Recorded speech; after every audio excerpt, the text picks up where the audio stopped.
अच्छा, प्रश्न ये आता है कि जब आदमी पर संकट आता है तो सबसे पहले किसके पास जाता है? अपनों के पास, अपने रिश्ते नाते, पति, भाई, पिता, सास, ससुर। उत्तरा आई तो सारे पांडव खड़े थे लाइन लगा करके भगवान की विदाई के लिए। उत्तरा उनके पास नहीं गई, सीधा कृष्ण के पास। क्यों?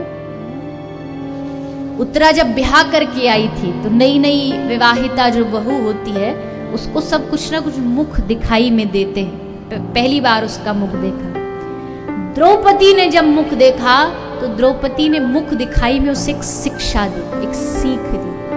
और उत्तरा को कहा, उत्तरा सावधान, जीवन में संकट सबके आता है, तेरे भी कभी आए तो कभी संसार वालों के पास जाके गिड़गिड़ाना मत, इनके पास जाके हाथ मत फैलाना, कोई मदद नहीं करेगा तेरी। सुर मुनि जन सबकी यह रीति, स्वार्थ लाग करही सब प्रीति। मत जाना किसी के शरण में, तेरे सामने तेरी दुख में सहमति दर्ज कराएंगे, पीठ पीछे जाकर के वही लोग तेरा उपहास करेंगे। और उत्तरा, मुझसे बड़ा प्रमाण इस बात का और कौन हो सकता है? कौन उस बात को भूल सकता है, इतिहास की घटना को? सब कुछ हरा दिया जुए में, पांचों भाइयों को दाव पर लगा दिया जुए में, अंत में द्रौपदी को जुए में दाव पर लगा दिया और हार गई।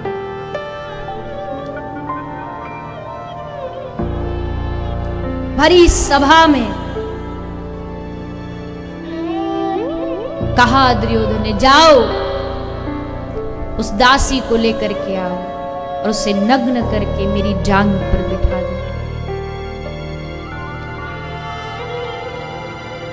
केश पकड़ के दुशासन सभा में खींच करके ला रहा है द्रौपदी। वो चिल्ला रही है, वो बचाने के लिए। एक महाभारत में लिखा है, रजस्वला स्त्री अपनी प्राणों की भीख मांग रही है, दुहाई मांग रही है, लेकिन बड़ी निर्दयता से खींच करके उसको सभा में ले आया गया, खड़ी कर दिया गया। तब भी हार नहीं मानी द्रौपदी ने। अभी भी उसको पूरा विश्वास है कि चलो आ तो गई सभा तक, लेकिन अब इससे आगे कुछ नहीं होगा मेरे संग। अरे कैसे हो सकता, मेरे 5 धुरंधर, कोई धनुर्विद्या, कोई गदा विद्या, सब महारथी बैठे, मुझे होने देंगे कुछ? देखो सामने साक्षात धृतराष्ट्र का दरबार सजा है, पितामह भीष्म, एक वाणी पर जिनके धरती कांप जाती है, वो भला कुछ होने देंगे मुझे? इसी आशा से खड़ी है द्रौपदी। पकड़ लिया साड़ी को, खींचना आरंभ कर दिया।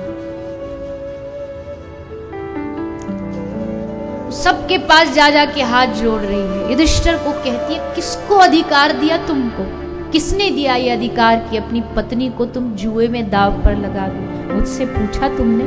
धर्मराज नाम है तुम्हारा, कहां भूलाए धर्म को? अब बोलते क्यों नहीं, मौन क्यों हो? ये पूरी सभा आज चुप क्यों बैठी है? तुम्हारे घर की पुत्र वधू को भरी सभा में नग्न किया जा रहा है और तुम सब बैठे तमाशा देख रहे हो। युधिष्ठिर ने सर नीचे कर लिया। हे धनुर्धर, अर्जुन को कहा, कहां गया तुम्हारा गांडीव? तुम्हारे गांडीव को आज क्या हो गया? उठाओ अपना गांडीव, चलाओ, दिखाओ अपना आज शौर्य। लेकिन अर्जुन भी सर झुका के बैठ गया। अरे भीम, तुम तो बोलो। गदाधारी भीम सर झुकाए बैठे हैं। द्रौपदी ने सोचा, इन मूकों से क्या बोलूं? भागी भागी गई धृतराष्ट्र के पास। हे प्रभु, देख नहीं सकते पर सुन तो सकते हो, क्या हो रहा है आज आपकी राज्यसभा में? क्या आपको नहीं पता? समझाओ इस दुर्योधन को, समझाओ इस दुशासन को। पर धृतराष्ट्र पुत्र मोह में अंधा चुप बैठा रहा। आखिरकार द्रौपदी गई पितामह के पास। पितामह कुछ तो कहिए, कुछ तो बोलिए। पर आज आश्चर्य हो गया, पितामह जैसा महापुरुष मौन बैठा है। कभी कभी कुछ गलत करना ही पाप नहीं होता, पर चुप गलत को सहना भी बहुत बड़ा पाप होता है। द्रौपदी ने सोचा चलो कोई बात नहीं, ये ससुराल वाले नहीं तो मेरे मायके वाले, मेरे पिता महापुरुष, उनको पुकारा, भाई को पुकारा, पर आज कोई सामने नहीं आया।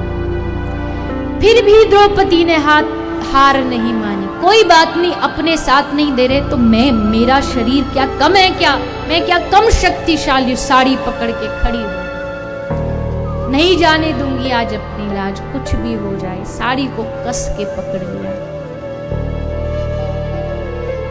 एक तरफ यहां ये सब चल रहा है और एक तरफ द्वारिका श्री कृष्ण बैठे बैठे आंखें भीगी हुई हैं। रुक्मणी ने पूछा, नाथ ये क्या हुआ, आप उदास? रुक्मणी, आज मेरी द्रौपदी को भरी सभा में नग्न किया जा रहा है, मैं क्या करूं? क्या करूं? जाइए, आप जाके बचा लीजिए। हाँ रुक्मणी, जाना तो मैं भी चाहता हूं, पर एक बार उसने सबको पुकारा। अरे पूरा नहीं कह सकती, बस आधा नाम बोल देती, कम से कम मुझ पर भेदभाव का आरोप तो न लगता। एक बार बोल दे, एक बार कह दे, पुकारे तुझसे, बुलाए तुझसे। उधर जब द्रौपदी ने देखा कि अब हाथ से साड़ी फिसलती जा रही है, साड़ी खिंचती जा रही है, अब उसका खुद का बल भी खत्म हो गया। और जब खुद का बल भी आदमी पहले तो कोशिश करता है, पहले जाता है परिवार वालों के पास, वो साथ नहीं देते, अपना बल लगाता है, शरीर साथ नहीं देता, तब याद आती है कि मेरा एकमात्र सहारा मेरे ठाकुर हैं, प्रभु। तब याद आती है। जैसे द्रौपदी को याद आया, विश्वास में कितनी शक्ति देखो। अब तक साड़ी पकड़ के खड़ी थी, छूट ना जाए, संभाल के खड़ी थी, लेकिन जैसे विश्वास पैदा हुआ, छोड़ दी साड़ी और छोड़ के दोनों हाथ उठा लिया ऊपर। भरोसा कि वो बचा लेगा, वो आकर के पकड़ लेगा। छोड़ दिए साड़ी को नीचे, दोनों हाथ उठा के बुलाया, गोविंद द्वारिकावासिन कृष्ण गोपिचन प्रिय कौरवई परिभूता नाम किम न जानासि केशव। हे गोविंद, हे द्वारिकावासिन, हे गोपियों के प्रिय जनप्रिय, हे नाथ, मैं इस कौरवों की सभा में डूबती जा रही हूँ, मुझे उबार लो। जैसे कसाईयों के बीच में कोई गाय फंस जाती है, मैं इन अधर्मियों के बीच में फंस गई हूँ, मेरी लाज रखो, मेरी रक्षा करो, मेरी रक्षा करो।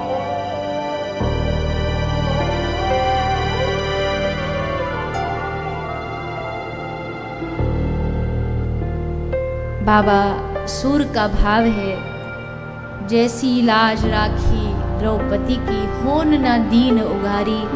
10,000 हाथियों का जिसमें बल था, वो दुशासन पछाड़ खाकर के धरती पर गिर गया, लेकिन साड़ी का कहीं अंत नहीं आया। नारी है कि साड़ी है, साड़ी है कि नारी है, कुछ नहीं पता लगा। वसन रूप भये श्याम, भगवान खुद वसन रूप हो गए, भगवान खुद वस्त्र बन गए। ऐसे भक्त वत्सल भगवान ने आज द्रौपदी की रक्षा की।